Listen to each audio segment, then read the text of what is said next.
قصه از اونجایی شروع شد که یه مامان مهربون به ما پیام دادن و گفتن واسه جشن اسم پسرم میخوام به دوستاش یادگاری بدم که هم زیبا باشه هم کاربردی باشه.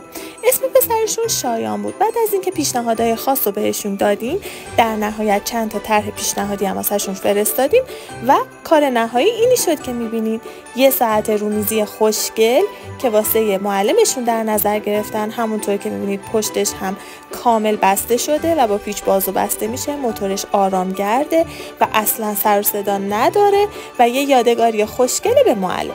گیفته آقای شایان هم همونطور که میبینید به صورت مگنتی هستش، از چندین لایه MDF با ضخامت‌های مختلف تشکیل شده و روی تک تکشون اسم همکلاسیاش حک شده.